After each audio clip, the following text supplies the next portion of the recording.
Welcome to another edition of Old Grey Mayors podcast. I'm your host, Rob Deutschman. My guest today was born and raised in the Chatham area. He first worked for a financial services company in client services. After that, he worked at Queen's Park for Dalton McGuinty when Mr. McGuinty was first in opposition. And then my guest continued working at Queen's Park after the Liberals formed government, spending his time mostly with Liz Sandals. While he was working at Queen's Park, he was living in Elmira, doing the commuting thing. After his time at Queen's Park, he managed a bird store in Elmira. One day, a customer told him about some green space that the township was going to develop. Well, he joined the group, opposed to the development, and, as George Costanza would say, yada, yada, yada, he was elected mayor in 2010. He is my friend, Todd Cowan, and he's an old gray mayor.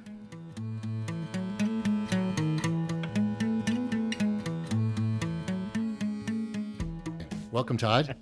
Welcome. I guess I'm a one-trick pony, though, right? Well, you and I are both, right? Yeah. I was going to say, not only were we part of the 2010 freshman class of Yes.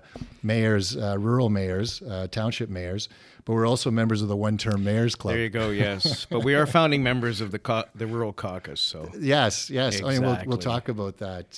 Sure. I know our old friend Ross Kelterborn, who enjoys listening to these podcasts, often remarks about the time that we spent together Yes. Doing that, which was kind of unique, and he really enjoyed that.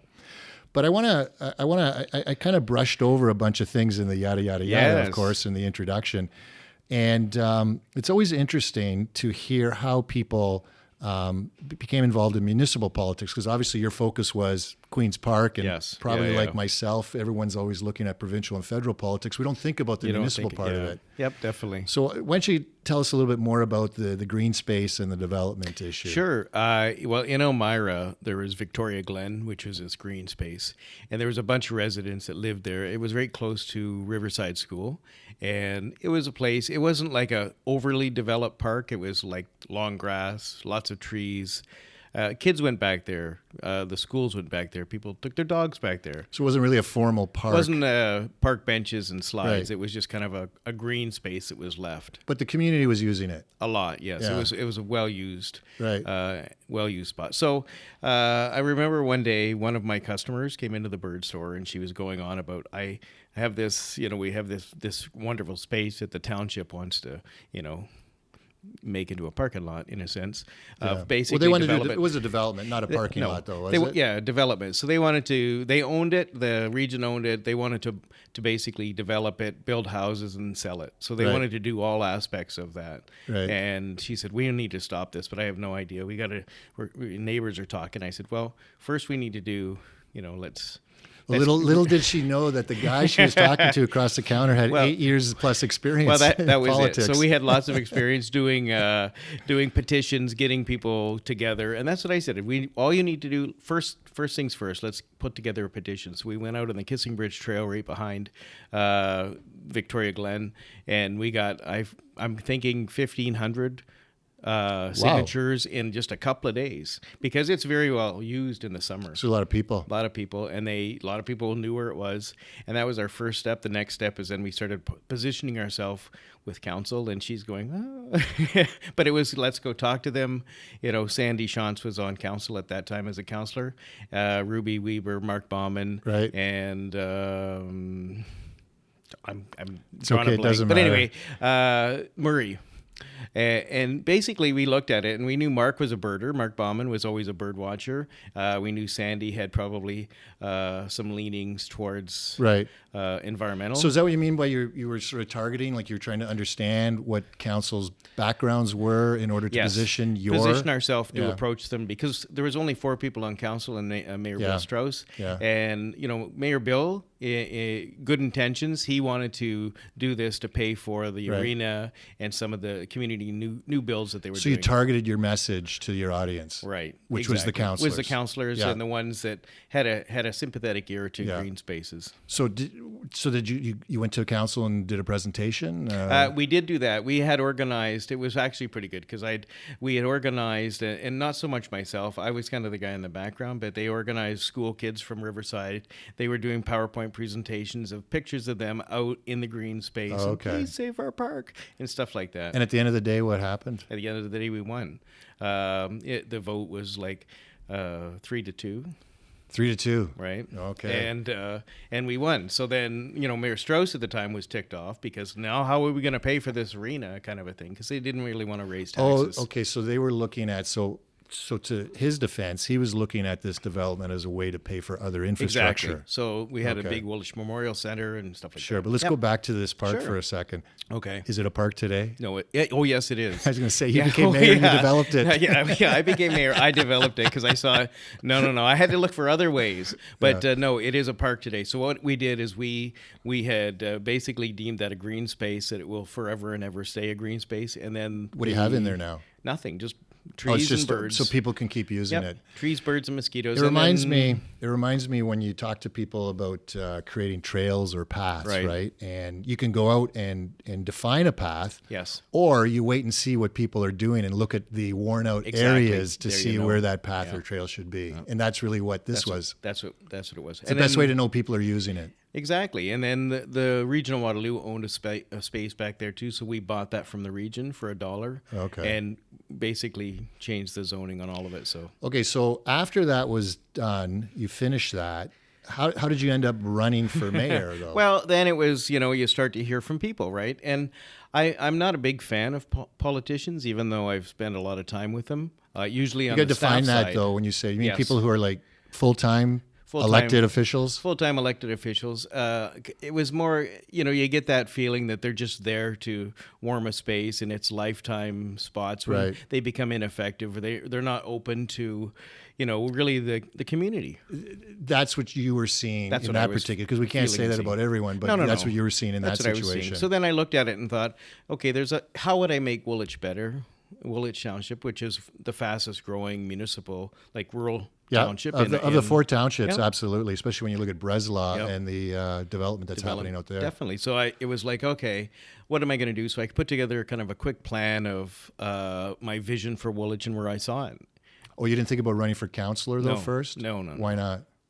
I watched too many council meetings where the councillors, you have 1 or 2 councillors that want to make a difference, and if they don't have the majority, they're just drowned out. So I thought, I'm going to just throw it out there. I think this is a good point to just touch on for a second, because it's something that I've noticed during my time as mayor, and we were both on regional council as councillors. Mm-hmm. So you and I were both mayors in our municipality, right? And then we're councillors at the regional level, right? And you can see a real difference in terms of, I've always had this view that if you really want to know what direction things are going to go, you look at the head of the particular council. Definitely. And because that's what leads it. Yeah, that seemed to be what staff was always saying. What does the mayor want to do? What does the chair want to do? The direction of the mayor.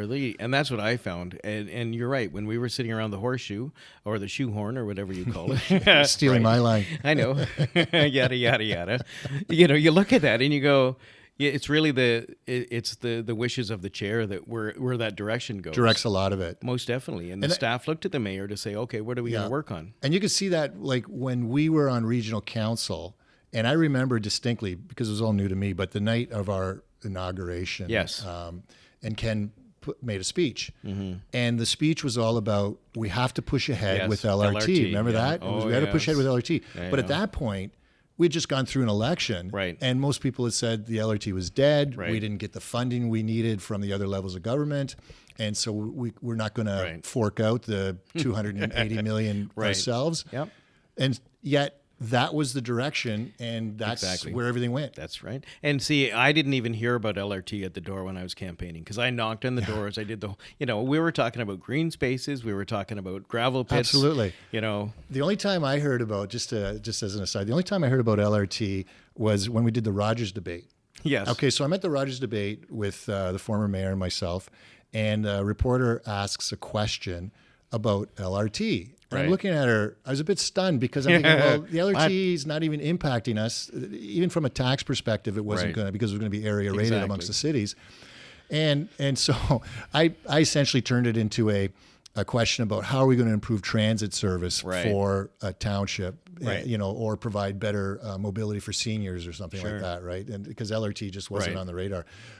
But that was one of the things that on transit. So it's, we're not going to jump ahead. Let's stay back with the election. So you saw Okay. a way of doing things differently. Right. And then when you campaigned, how was that? Because Well, it would have been an interesting time. well, most definitely, because the thing is when I go to the door, it's like anything else. When you're working on campaigns, you get some people that are very open to, giving you their opinion, but then there's the majority of people that just kind of go, yeah, what do you want, right? And it was like, first of all, they said, well, I really don't like politics. And I said, neither do I. That's why I'm running. I want to change things. Right. And I had in mind, I'm not going to be a lifetime politician. I'm going to go in, make some changes, and step back. Not as quickly as I did. Understood. Again, we're not getting into No, any we're of not that. going to get. Okay, well, but so that's what I was finding is I had a vision. It was like I said, the green spaces. So did you have a sense people were looking for a change? Yes, because Mayor Strauss had run unopposed for a couple of elections, Right. and it was kind of like just kind of keeping it steady and not really changing Because things. if people looked at it from a property tax perspective, I mean, things were probably fine in Woolwich, right? Yeah, we were the second lowest. I Right. believe still are. Yeah. So everything was, I think are that's good. one thing people don't recognize, and I just want to touch on this. Because the same thing was happening to me in North Dumfries. We had the mayor and council had like a 0% property Right. tax increase. Right. And they thought that's all people wanted. But people are looking for services. Most definitely, yeah. Right? They want some services and they're willing to pay for services because a lot of the people that are coming into our small towns are from larger Yeah, communities exactly, and centers. and they want the other things. And that was a big surprise for me because before you get into politics, I'm going to be like the tax saver, right? We're going to have zero increases, and you Yeah. get in there, and then you hear the stories about Mississauga with Hazel McCallion, where she kept taxes almost at zero, and she just relied on all the every year Development, the the assessment development growth. charges and Yeah. the growth, and then she got to that point where they ran out of land, and then they had to crank the taxes up. Right. And I think everybody's willing to, pay for the services. But when you're at the door, though, people aren't talking about property tax No. increases. No, Okay, definitely not. What I was getting at No. more was, a politician who's been there a long time thinks they're doing the right job for Right. everybody by keeping it low, Right. but they're missing the point because the people at the door are saying, I'm concerned about speeding in my neighborhood, Yes, which is that's a big services, one right? everywhere. I'm concerned about having a place to go to do play pickleball or something like that, Right. like these sorts of things, right? I Sure. mean, it's those sorts of services that create a community. Yep. What were you finding were some of the other issues that you were up against? The big thing was accessibility to the mayor and council because a lot of people knew of the mayor. And there's two ways, as you know, there's two ways as an elected official. You can be out there, you can be proactive, you can be accessible, or you can be kind of hiding. And appears to be hiding, but you're just not out there as no, much. you're always working. It's just Yeah. a different thing. You Yeah. have an agenda, or you're just gonna go with the flow. And I had an agenda, and that's what I So did. that's what people liked. Yeah, they liked the agenda. We're gonna change this. We're gonna get Woolwich on the map in a sense. One of the things on that agenda dealt with gravel pits, right? Most definitely, yeah. So just we're going to touch on that for a sec, but we're going to get to the big part of this today is going to be about casinos. But talk about I've the heard gravel about pit. casino. Yes. Yeah. As I'm running, there was a couple of groups, gravel pit groups. There was the Bridge Keepers out in Westmount Rose, and there Yes. was the Conestoga people. Two gravel pits had license or had applications there. So I had to meet with both of them, and it's like, what's your stand on gravel pits? Yeah. And So that you met was- with the Bridge Keeper group. I met with Yeah. both. And Yeah. basically my approach is gravel is an important thing as we're a growing community and our roads and our bridges and our infrastructure. But my stand was we're not going to have it in our backyards. Like there's a time and a place, or there's a place for everything. Yeah. And at the foot of the Kissing Bridge was not the place. And even next to Conestoga, in the backyard, like literally, that's also not a place. So I had made a commitment that I was going to do whatever we could to keep it from those places, Yeah. and we did. And you did, and yada yada And we yada. did, yada, we yada. Did. We did. And so we're going to come Bam. back to this issue on another show because I Sure. know, for example, out in Wilmot, they're dealing with the gravel pit Yes, issue right most now. definitely. And in North Dumfries, we had a ton of gravel pit stuff Yeah. going on. You were the gravel king, really. We were one of the top 10 in Ontario. Interesting side note, gravel is used in toothpaste. But anyway, that's for Yes. another discussion. But we'll come back another day to talk about Sure, definitely. how is one successful in stopping a pit, because it's not easy to stop a pit. It is not. No, and it's you were fortunate to have 2 stopped. We did too. Yeah, Yes. we'll talk about we'll save that. We'll keep the audience That's on another edge day for on the another day. riverbank. Yes. But one of the other things, though, too, and this will lead to our discussion, but infrastructure deficit. Most definitely. And when you're running, that issue doesn't come up. You don't People even at the think about door it. aren't saying, "Hey, Yeah. we don't have the millions of dollars to do our roads." Right. It doesn't really come up that way. But once you get elected, you're confronted with these issues. Most definitely. And what was the situation in Woolwich? Well, right off, as soon as we got in and got kind of our feet wet, one of the first things they did, as they did at the region, is they got all the councillors around and the mayor, and we drove around in a bus and looked at all of our infrastructure, our bridges, our roads, and all the kind of the sensitive ones that needed attention. And then they came back and said, okay, we got a huge infrastructure deficit here that we have to deal with. It was like, I'm thinking 60 million or something. I think it was in that, Like if I recall, it was 58 60 or to 65 million. maybe, yeah. And how are we going to deal with that? That was the big thing. We're not Because going what's your annual budget, for example, at the time? At the time, it was like 30. 30 million. Yeah. That's for everything else. That's everything. Services, payroll. That's operating at, that's Yeah. the whole thing at that time. And so it's like, wow. And a 1% increase in taxes raised how much money? I don't remember. you know? It wasn't huge. Yeah, it'd be was like- probably less than 100,000. Yeah, it was around 75, I think. Yeah, at that for a time. 1% 1%. tax increase, yes. Right. And if you look at the services and the cost of living, that you have to go up anyway. And so what we did is anytime, and the Woolwich Council was good, because anytime in the past when we had surpluses in any of the departments, Right. it would go to like the building fund, in a sense. A reserve fund. A reserve fund for these Yeah, things. and reserve funds are an interesting thing. And if people want to know what is possible or what can be done, and sometimes they'll say, well, how did you find the money Right. for something? Exactly. Look at the reserve fund list, because there's some reserve funds that are restricted. Yeah. Because they're from development charges. Exactly. And they have to be used specifically for Exactly. those items itemized. There's usually about 5 different Right. areas, like recreation, fire, admin, city Right. hall or something, those sorts of things, roads. And that has to go towards where the new growth is. Right. But every municipality will also have Right. another fund. Right. I'm not going to call it a slush fund. Yeah. But, it could be called a tax stabilization fund Right. or some other fund where they have the discretion to be able to do things with. Exactly. And that's where your dollars were going into, Yeah, that sort of fund. the ones whenever we, like Waterloo North Hydro, when we had an higher than expected dividend, Yeah. that's where it would go. The extra money would go there. But then we had to look at it and say, we got to come up with a way, or I've got to come up with a way, because most of, everybody was kind of, well, this is the way it is, and we accepted that. Well, first off, we just want to make sure everybody understands no municipality has the wherewithal, based on the existing property tax Right. scheme And base, and the odd fees you can charge for licensing Right. things, to be able to deal with their infrastructure deficit. Most definitely. And yours was particularly high. Yes, it was. And so I think in every municipality, you go through the inventory and you rank them, and hopefully your province and the feds will come up with a program, but you can't always Right. rely on that. And that's where the issue for municipalities, the financing of the work you need to do at a municipality, is a problem, because Yes. you're relying on the largesse or Yes. goodness of your Yeah, exactly. provincial or federal government to Right. come up with a plan to tell Right. you what you're going to do, rather than Right. just say, hey, here's the money. We know what we need to do. Just give us the money. Yeah. Don't tell us it's part of a particular Right. program. And see, if you think back, Rob, in the federal government, when during the Brian Mulroney days, where infrastructure dollars were cut right out, and those programs had dried up, once Paul Martin and Chrétien came in, they reinstated those, or they boosted them back up. Well, they did some cuts, though, too. They did do some so Paul cuts. Martin did a lot of cuts that filtered down. But all of a sudden, but then we had to look at it. We had to say, okay, what can we do? We had a couple of ideas. One idea was, if you look at the amount of salt we use in the wintertime on the roads, and we have a railway coming right into the township, that's an option. Maybe we could be like a depot. We come up with a couple of ideas, and then I was approached by the province saying, we're looking at kind of reevaluating the casinos. Okay, so let's stop there for a sec. Okay.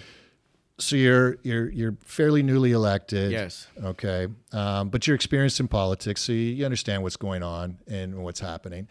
You've got a really good professional staff. Yes, at Woolwich. very good. I always thought Woolwich had a really great staff in terms of the people that you had hired. Actually, there. it was the best, really, Rob. You could say that. And they they had developed a report that says, hey, look, this is the sort of thing that we're facing: a $65 million infrastructure deficit, and there was really no idea how that was going to be financed. Right. Right. So each year you're doing. Well, the each most year at risk. you're hoping you have some extra money left over from Right. operations, because again, you can't control that. If you have a bad winter, Exactly. that could blow your snow clearing budget out the door. Or if you're stuck in a Exactly. lawsuit, That's okay, true. and you did have one, for example, with a gravel pit, Right. which had, OMB. and I think your fees were Almost the cost- 400,000. 400,000. Yep. You're not budgeting for those things. No. So that's where these day-to-day things come into play Right. that really impact your ability to future plan. Exactly. So now you're saying, okay, where's the money coming from? Right. And this is where the casino issue comes into play. It was an option. Yeah. It was an option. So it was interesting to me. So just set this up this Okay. way. Okay. So I remember when we started to hear, that they were opening it up and there was going to be an opportunity to have a casino. Right. And I was like, yeesh. I was like, Yeah. I'm not a casino fan. I'll tell you right off the bat. Yes. In fact, I'm really opposed to them. But we're going to touch on something later where maybe some people don't realize how they're all benefiting in a Yes, sense they are. from casinos. But fortunately for North Dumfries, we Yes. were in the Brantford catchment Brantford, yes, area, exactly. so we didn't have to go through the vote. But I'm confident the vote would have been no casino for us in our community. Because as you said earlier, the head of council usually leads the charge. So Right. there would be Yeah, no vote. Yeah, so I was more closed-minded than you, or you were very Yes. open-minded. Maybe you were better as being an open-minded politician. Maybe not. So now you start to hear, the odd council. I remember in Kitchener, and I remember Frank Montero, for example, Yes. the councillor, God rest his soul, was interested in the concept, but Cambridge was a no. Right. Everybody else was basically voting no to this thing. Right. And then we hear about Woolwich. Yeah. So you got to tell me then. So just tell me how it started, how the snowball How started. the snowball started. Well, I got to go back a little ways when we had the Elmira Raceway. Elmira Raceway had been there. No, we'll get to that in a sec. Oh. I'm just talking about this casino thing. How it came on your radar? How it came on and- the radar? Yeah. Well, I was approached by Ontario Lottery Group. OLG came to me and said, "We'd like to invite you to a meeting in London." We had a lot of meetings. Who spoke to you? Who? What was it? They were Was it kind like the head of OLG? or? Initially, it wasn't Rod Phillips, who's now the Minister of Finance. It was Larry Flynn. Was like a senior VP at OLG. Yeah. And Larry called me and said, "We'd like you to come down because we're kind of changing the boundaries of where casinos can be located, and we just kind of want to give you a presentation." Oh, so they called you up. Yeah, they and called you me. went down to Queens, Toronto? No, it was London was the first London, meeting. okay. We did a number of meetings in London because what they were doing is they were looking at all of Ontario and they were looking at Chatham. They were looking like Chatham, Dresden, where it's at. They were Right. looking, and they basically brought all of kind of the heads of councils in where we were in that catchment. And it was more of a presentation to say, what are we doing at OLG? So that's how it became the radar. And let's touch back then on the history that you wanted to talk about just Okay, a moment ago. sure. So it's well known. I mean, Elmira had a raceway for, Over 100 years. yeah. Did they have slots too, or No. just a raceway? Well, and that's where it came up. Before I was mayor, but I was living in Elmira. We had the arena, we had the fairgrounds, we had the raceway, and then the government of the day, provincial government, said, "Oh, we want to put slots in here to help boost the horse racing." Industry. And then there was a huge outcry in Elmira and Woolwich Township saying, "No, we don't want that," and big debates. And at the end of the day, the Agricultural Society moved it to Elora, so just across the border. yeah, about 15 minutes away from. 15 minutes away from the town, from Elmira. Yeah. Yep. Okay. So then where the raceway was and the fairgrounds are gone, it's all houses now and Quick it's question. developed. So Yep. Elmira to Elora, you say, is about 15 minutes. 15, 20 minutes. What's Elmira to Bresla? Yeah, about 15, About the 20 same? minutes. Yeah, about the Okay. same. Yeah. I see where you're going. Yes. So basically OLG they had been in the casino business now for a while, because I think Bob Ray had started the ball rolling back in the 90s. And so they had realized from their use, from all their patrons, is most people will drive 30 minutes to go to a casino. So what they were trying to do is place their casinos in catchment areas where 1 million people could drive Right. 30 minutes or less to Right. get to a casino. Yes. So that would move it from Elora down to, they were hoping, in the Breslau area. So you've had these presentations, Yep. and the decision was, and this is in relation Sure. to our two-tier Yep. Regional government here. Yes. And this is one of the situations where it caused some consternation amongst the politicians about having. And this is where the two-tier was a problem, Right. so to speak, because it was a lower tier decision. It was correct? a lower tier decision by the province. That's how they had specifically legislated it out or regulated it out, is the lower tier got to decide. And I think when they did that, it was not so much so it gives the lower tier all the power. It was just so it couldn't be imposed from the upper tier to say, oh, we're going to put it out in air, when you Right. wouldn't have wanted Right. that. But there was no mechanism for the upper tier to make any decision No, about none yes or no whatsoever. within the region. None whatsoever. It was all based on us. And all we had to do, we as a township, as a municipality, as a lower tier, we had to have, I think it was 3 public meetings, Right. and a thorough investigation, and then a vote. And that's what we did. So you started the process. Okay, you've got these public meetings. Did groups form for and against within the community? More so, the louder ones were against, but it was basically kind of a resurrection of the one that 10 years earlier had fought the slots and Right. and moved out. Okay. So it was pretty much the same people. So and the meetings. So you held 3 meetings We had 3 public meetings, yeah. throughout, like you spread them out around the township. Good question. I don't remember. Yeah. I remember having them mainly at Town Hall. I don't think Elmira was the largest, Yep. because you're about 20,000 people in the whole of the township, approximately 20 to 25,000. 25,000 at the 25. time. I think it's closer to 30 now, but Probably, yeah. Yeah. And at the time, though, but Elmira would have been 11, 12,000. okay, and the Yep. rest are spread out. Yep. So what was it like at the various public meetings? Well, the first 2 that we had more people oppose, gravel pits easily, but like even some of the smaller Okay, bylaw well, stuff. yeah, but I just want to But- know, okay, so people so showed the up. You're first saying, one- so what you're saying is The the attendance wasn't as great as a gravel pit Oh meeting. no, yeah, and the Okay. first two meetings, we were kind of shocked. We, council, and also the staff, because we were preparing for, a great march, but there wasn't. Right. It was surprising how many. Because I think the first one we had it at the Woolwich Memorial Center. Now I do remember, because I thought we were going to have a ton of people. Right, and you and wanted it wasn't. space. We wanted to give everybody space and give everybody time to look at it. Unlike the 300 people I had at a meeting opposed to a grocery store. Grocery store, yeah, they're evil, really. Like, what were you thinking, Rob? But anyway, we had the 3 meetings. The first 2 were not as full as we thought. The last one still wasn't a sellout, but it. But the delegations, though, what was your sense on for and against in respect to the delegations? Most of them, it was kind of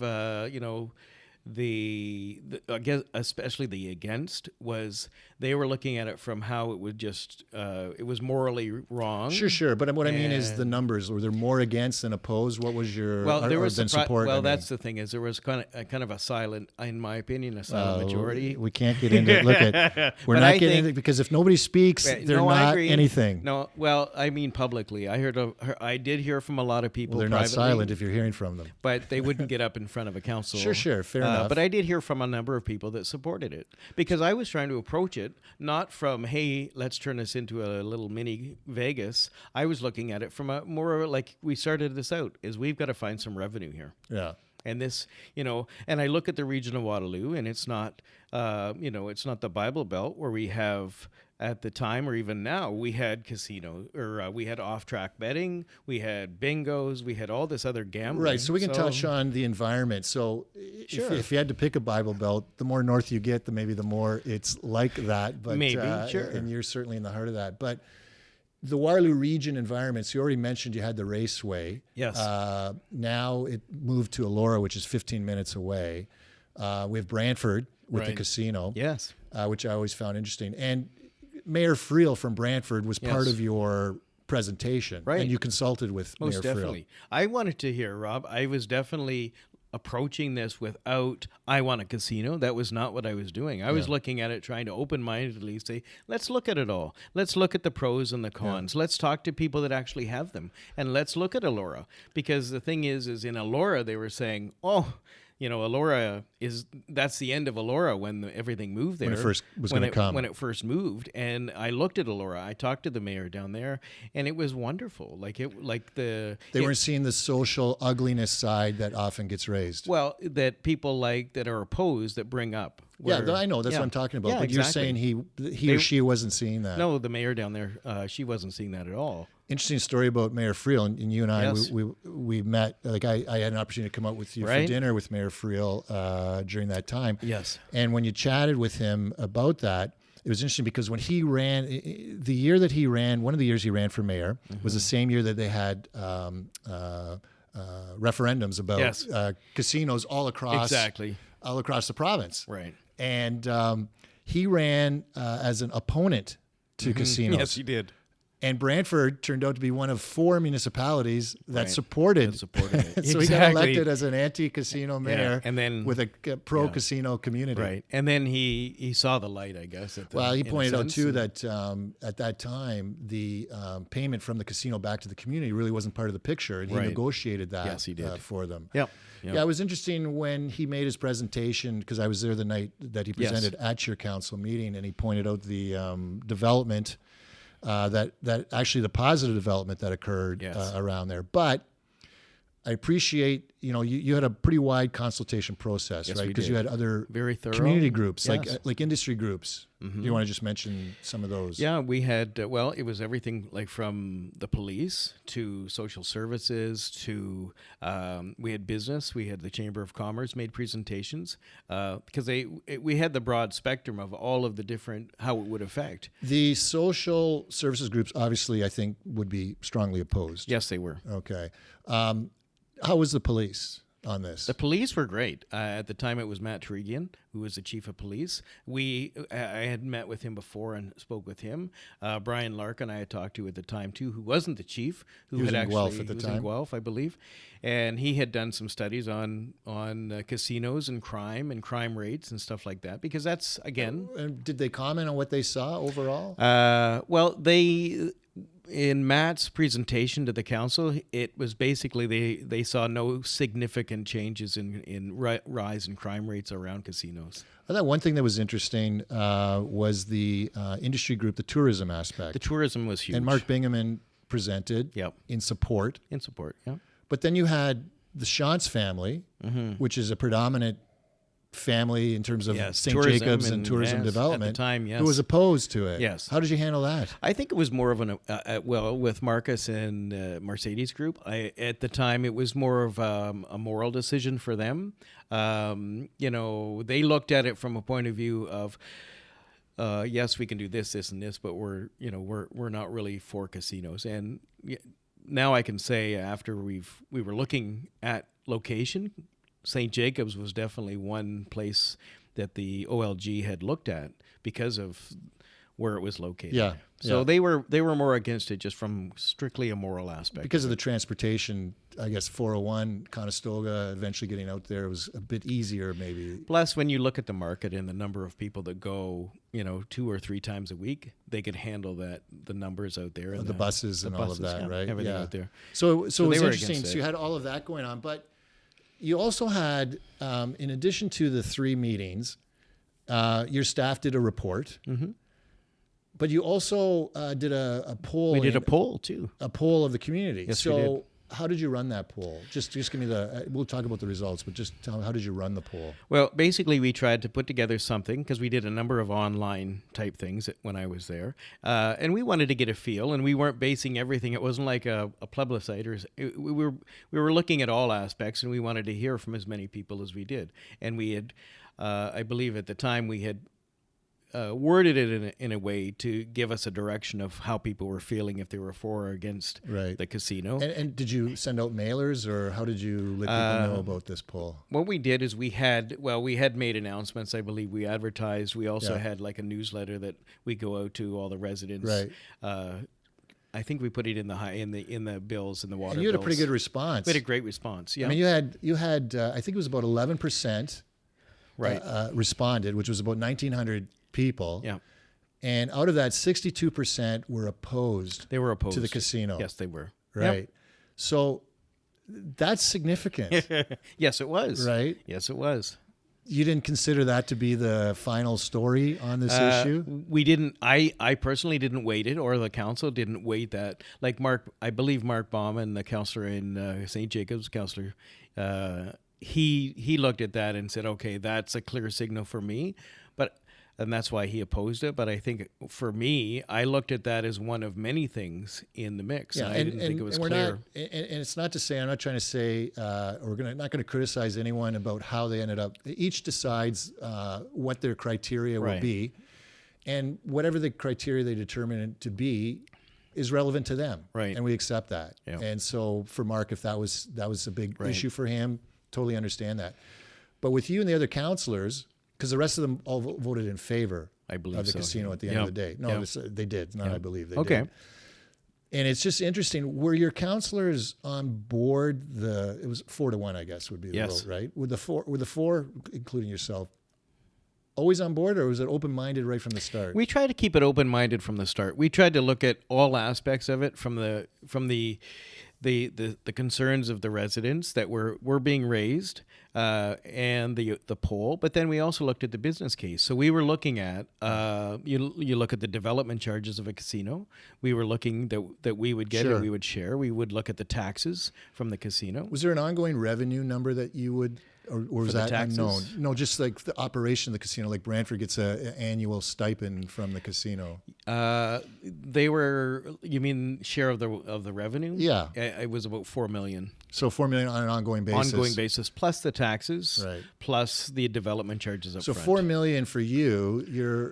If your annual budget, capital and operating is what did we say it was earlier? I think it was around 33 million. Okay, it's a significant it was huge portion. And then you look at, it's kind of like the LRT in a sense, where it's one thing, but then all the spin-offs from that. So we looked at the casino with a convention center, or those type of things, where you'd be bringing in acts of like Sticks and Elton John, or just a conference, the region doesn't have a decent convention center. Not at all. We still don't, and we're missing out on a huge portion of business from that, from groups that are looking for those. So there were a lot of aspects to this. There were a lot of it, that you were considering, and we were well open, Rob, to sharing the wealth. It wasn't like we were going to take our money and run. We were looking at sharing it with the region. Yeah. So and see, in those taxes, right? As you know, part of it was regional taxes and school board taxes. So everybody was going to share in this. Let's talk about the region for now, because now we got to segue to that. Because if there's anything that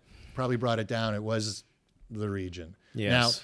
Now, at the meeting where you had your final vote, yes, you had a number of presenters. Yes. There was Mayor Friel, I think Chief Turigian. Chief Turigian was there. Yeah. Other people in the community. Yeah. We had a couple of private citizens that weren't really private. And let's mention that you had one in particular. Yeah. A special guest. I can't remember who. Yes.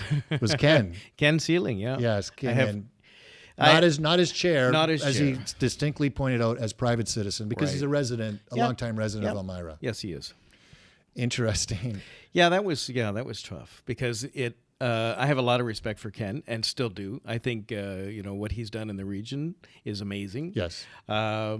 But it's kind of tough for somebody that's been in politics as long as he was to come and say, just look at me as a private citizen, because you don't. Well, it's interesting. You're right. It's hard to separate when he's as long as that. But it's interesting, too. This is a significant decision in the community, and the region is sort of cut out. So effectively, he's feeling, I don't know, is he feeling powerless over this issue?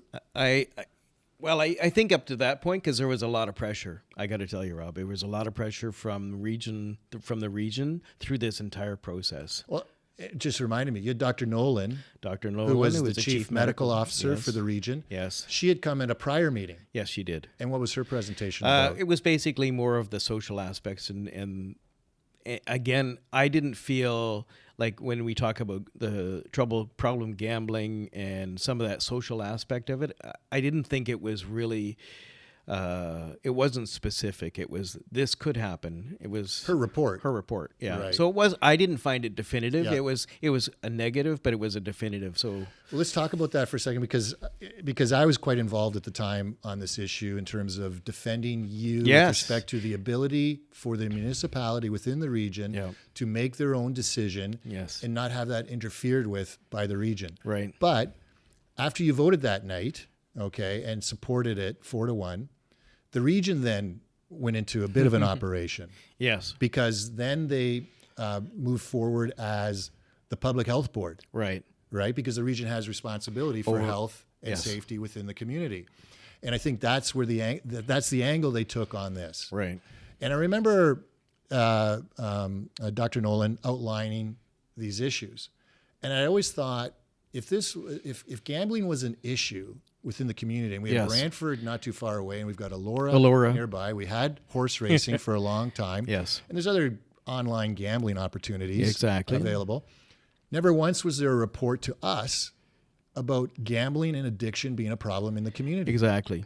Yeah. And it just seemed that this now suddenly became... all of a sudden it's wow, here it is. Yeah. Is that how you felt? Yeah, big time. Because the thing is, and first of all, thank you for your support because it felt a little lonely because there wasn't a lot of support around the horseshoe at the time. But the thing is all of a sudden these mystery reports show up and you're right, we never heard this from before. And then whatever, like I always looked at it as for kind of one of those, speaking out of both sides of your mouth, like, isn't this convenient? Like, we're not going to talk about the bingo halls. And if you look at the revenue that the municipalities generate from the bingo halls is huge. You look at, and according to OLG, they said the biggest gambling problems are the scratch tickets, are the people that really can't afford to do it. And that's where the gambling issues are. Right. So I felt at the time when she came out with that, it was like, really? She came out with that report. Is this your best shot? Come on. Let me, well, and it was. Well, yeah, because, it was. Because ultimately Right. the region voted to say this is not in our best Right. interest from a health Right. perspective. Right. I think the vote was 10-5, actually, so it wasn't unanimous. No. And it was that vote then that was passed on to Queen's Park. Right. And by then, but I just want to touch on one thing for a second. It was a story you had relayed to me when we were talking another time about this, and it was about one of the people that was opposed, and you brought in the Trillium. Yes. So just relay that story for a second. So there was, and I listened to everyone, residents, non-residents. So I remember a resident came to me, and they were very upset about this, that I was even considering having a casino there. Now, again, like you've already clearly mentioned, we were looking at Breslau, and it wasn't even close to Elmira, where the horse racing was before. Anyway, they had a child with special needs that was living in a facility run by Elmira District Community Living, and it was kind of like... they lived on their own, independent living, but they had to be monitored. They had to have help. And Sure. Right. So basically what it was is I said to them, well, there's some benefits too from gambling. No, there's not. And I said, well, where your son is currently living has been built with $1 trillion, which $1 trillion is a $100 million fund every year that community can apply for, and they got funding to build this. And I said that was, on the backs of the gamblers is No, what but they you did. didn't explain, though. Trillium funding comes from...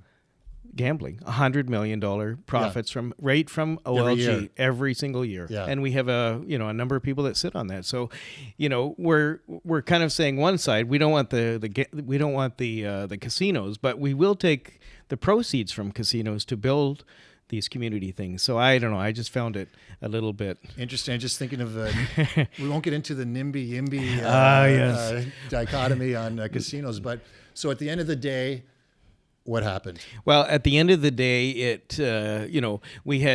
I had a number of other mayors that were not supporting me. Carl Zare, again, who I have lots of respect for. Carl, and I think with Carl, it was in his early years in politics, he had kind of had another run with casinos or something where he had taken a stand and said as long as he was mayor, he was not going to allow casinos. Right. And so he was on that side. But I think at the end of the day, we had passed it and we basically sent it back to the province and said, okay, we've done what we said we were going to do.